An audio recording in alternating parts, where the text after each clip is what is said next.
Seria Regăsirea puterii interioare, ruptura de sine și pierderea identității. Episodul 3. Semnele pierderii identității în viața adultă. Pierderea identității nu se simte ca o dramă. Nu se simte ca o ruptură, nu se simte ca o cădere bruscă.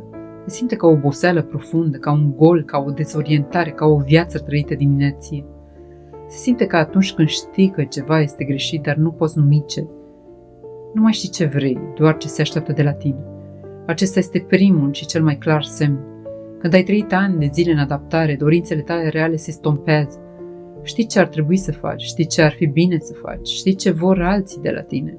Dar când cineva te întreabă tu ce vrei cu adevărat, mintea ta se golește. Nu pentru că nu vrei, ci pentru că ai trăit prea mult timp fără să te consulți pe tine. Te simți detașat de tine, dar atașat de rolurile tale. Nu te simți conectat la emoțiile tale, la bucuriile tale, la intuiția ta, la corpul tău, la adevărul tău. Dar te simți legat de responsabilități, datorii, așteptări, performanță, aparențe. Ajungi să fii prezent în viață, dar absent în tine. Te pierzi în relații, fie te dizolvi, fie dispari. Când identitatea nu e consolidată în relații, se întâmplă două lucruri.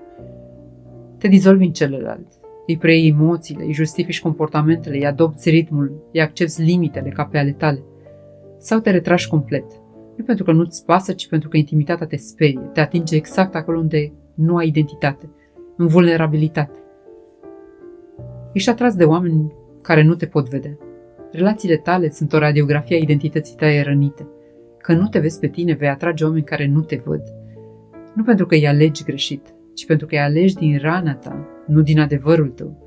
Și rana te duce către indisponibili, narcisici, evitanți, oameni care nu pot oferi reciprocitate.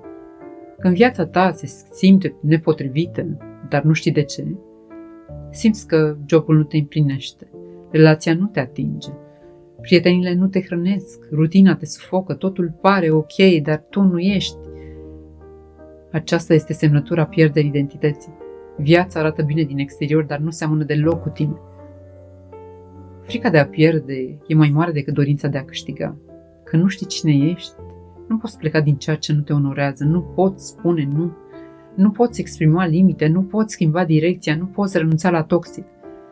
Pentru că dacă pleci, ce rămâne? Cine rămâne? Identitatea pierdută transformă frica de singurătate într-o închisoare fără gratii.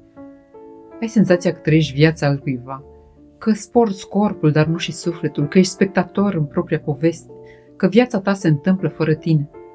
Aceasta nu este depresie, nu este epuizare, este ruptură de sine. Este semnalul interior că ceea ce trăiești nu este cine ești. Adevărul care te eliberează. Nu ești neclar, nu ești slab, nu ești pierdut iremediabil. Ești doar un om care s-a adaptat prea mult, care a tăcut prea des, care a iubit prea profund, care a sperat prea mult, care a supraviețuit prea devreme. Identitatea ta nu e distrusă, e doar acoperită și tot ce simți acum nu este un capăt, este chemarea de întoarcere.